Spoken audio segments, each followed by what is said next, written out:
नमस्कार, स्वागत है आपका हमारी खास पेशकश में। मैं हूं विवेक मित्तल और निफ्टी नए स्तर टच करता जा रहा है। अब 23,000 ज़्यादा दूर नहीं रहा और लोग कह रहे थे कि जो 4 जून को जब चुनाव के आउटकम्स आते हुए दिखाई देंगे उस समय पर निफ्टी नए हाईज लगाएगा, लेकिन निफ्टी ने नए हाईज आज ही लगा लिए। और हमारी इस वीक में चर्चा भी हो रही थी गेस्ट के साथ। उन्होंने कहा था कि निफ्टी नए हाईज इसी वीक में या 28 मई से पहले ही लगा लेगा और ऐसा हो गया। लेकिन अब क्या स्थिति है, अब क्या आगे करना है, किस तरह से आपको स्ट्रैटेजी बनानी है अपनी, इन सभी मुद्दों पर बात करने के लिए आज हमारे साथ काफ़ी खास मेहमान जुड़े हैं।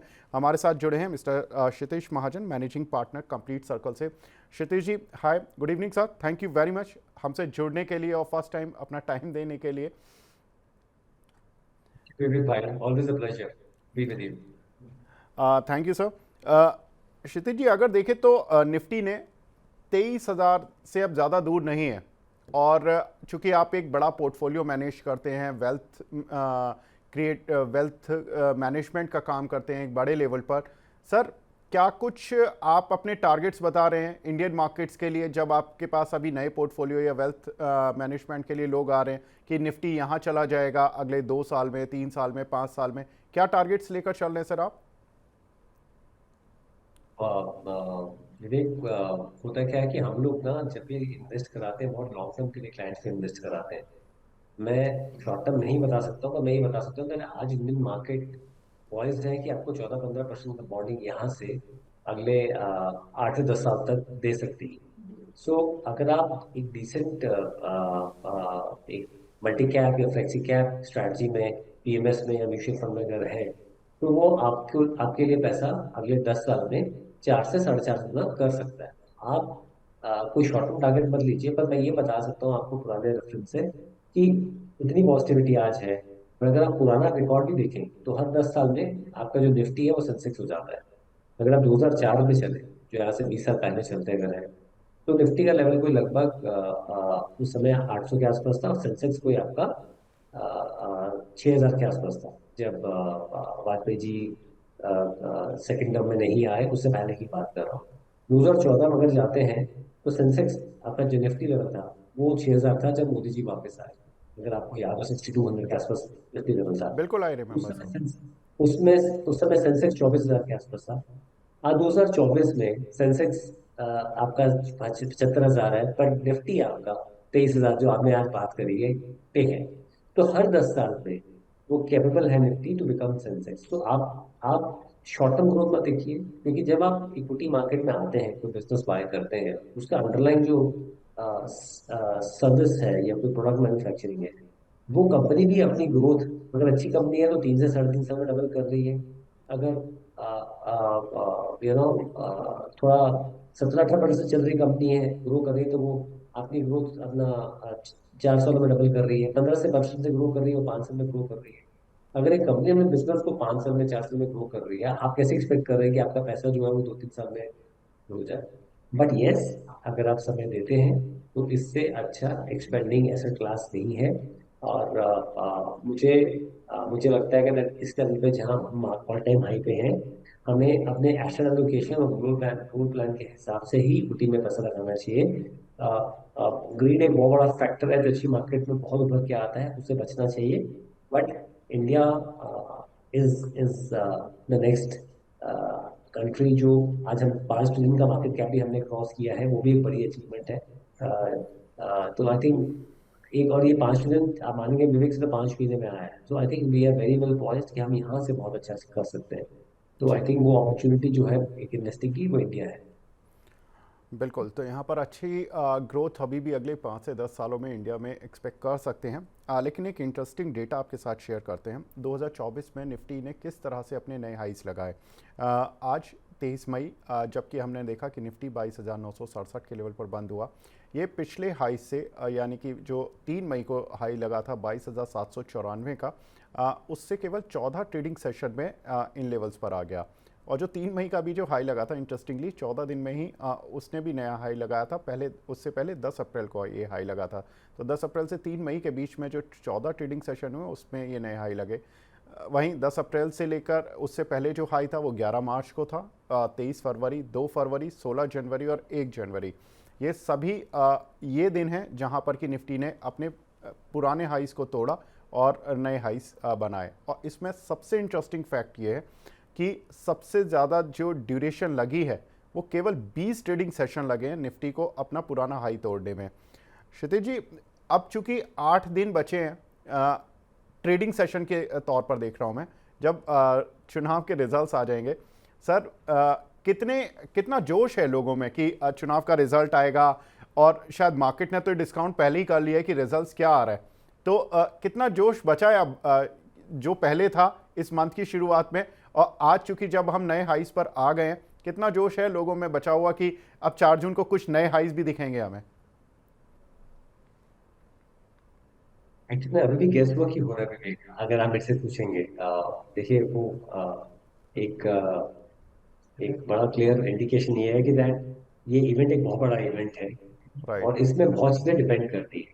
बट क्या how things will span out, तो आज भी लोग most part of investor segment जो है वो थोड़े वॉचफुल है। नॉट से कि प्रॉफिट बुकिंग हो रही है, बट फॉर फ्रेश एलोकेशन हर जो इंसान है वो थोड़ा टाइम लगा रहा है। मैं यही बोलता हूँ हमेशा that when you are close to event, हम भी यही बोलते हैं that आप स्टैगर में इन्वेस्टमेंट करें। तो सबसे बड़ा रिस्क बाहर बैठना है।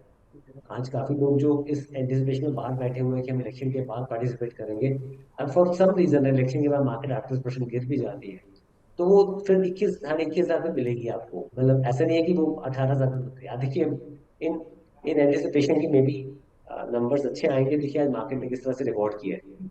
सो आप जो सबसे बड़ा रिस्क ले रहे हैं, हाँ आप रिस्क अवॉइड कर रहे हैं पार्टिसिपेट ना करके आज की डेट में, तो सबसे बड़ा रिस्क ले रहे हैं पार्टिसिपेट ना करके।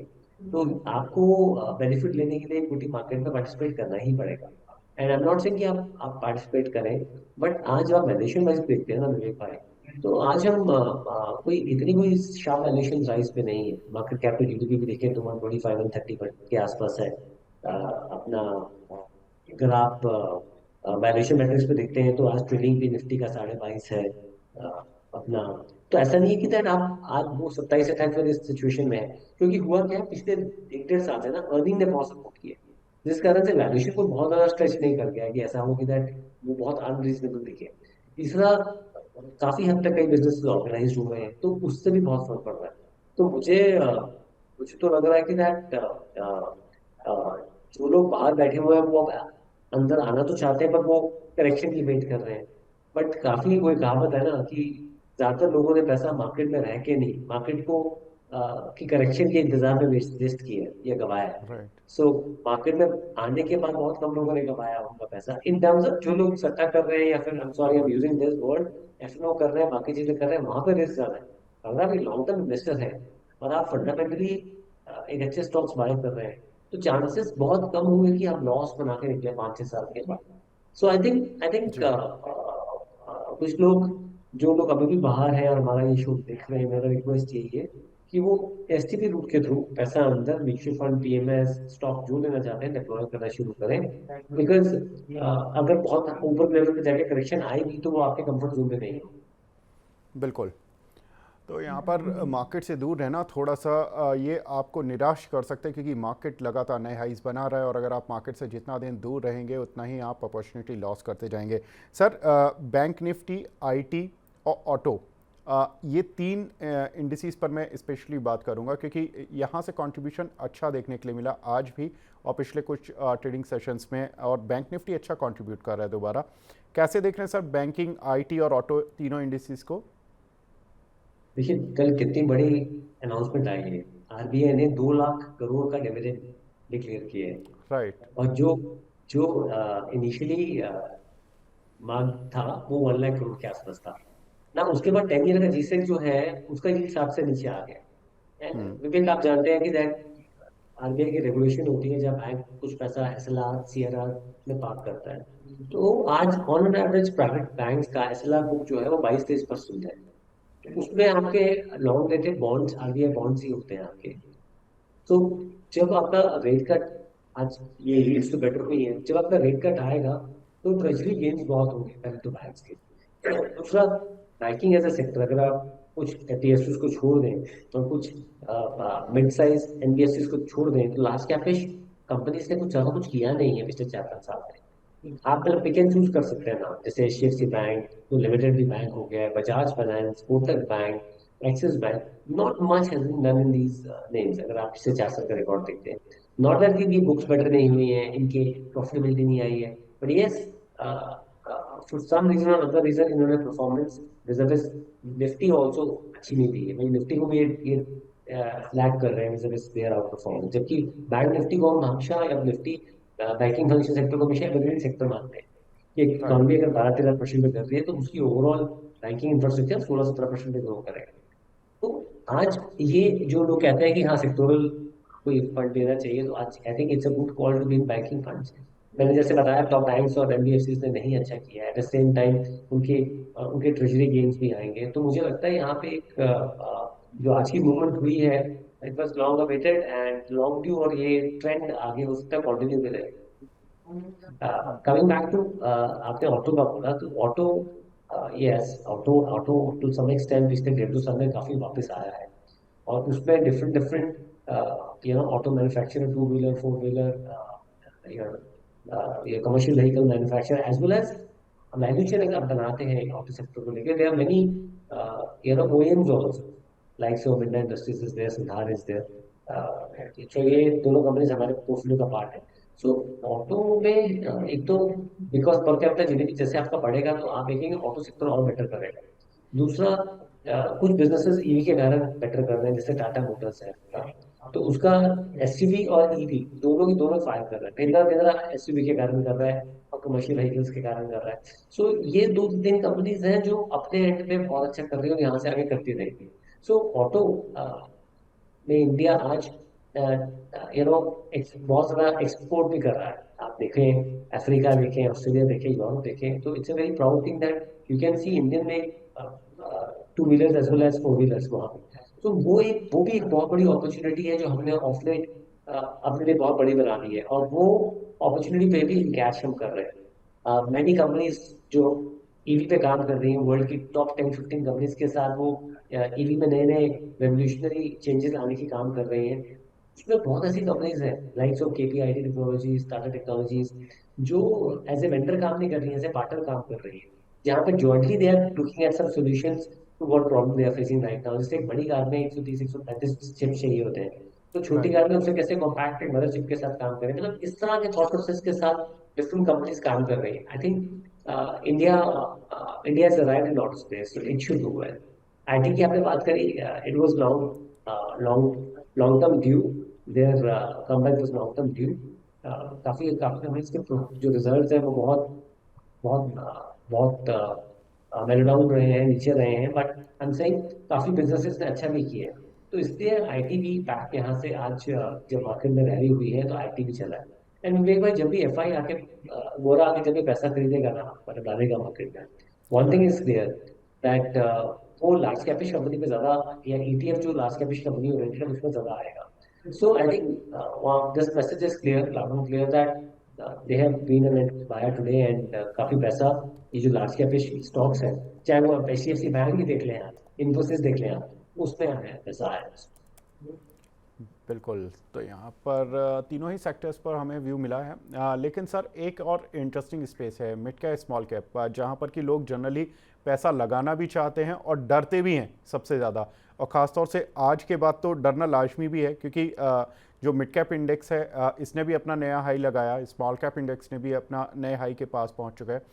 सर अगर आपको पैसा लगाना हो इस समय, तो मिड कैप ज़्यादा कंफर्ट दे रहा है इन टर्म्स ऑफ वैल्यूएशन, या स्मॉल कैप दे रहा है, या वही हमारी जो बात होती है कि कुछ स्पेशल पॉकेट्स हैं जहां पर अभी अंडर वैल्यूएशन है?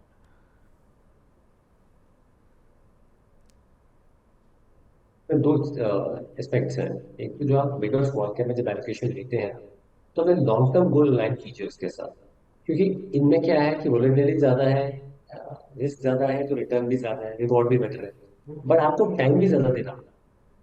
सो आपके जो भी 7 साल प्लस के गोल हैं उस पर आप अलाइन कीजिए। डोंट लुक एट कि पिछले 3 साल का रिटर्न क्योंकि डबल हुआ पैसा मिड और स्मॉल कैप में, इसलिए आप उसमें पैसा लगाएं।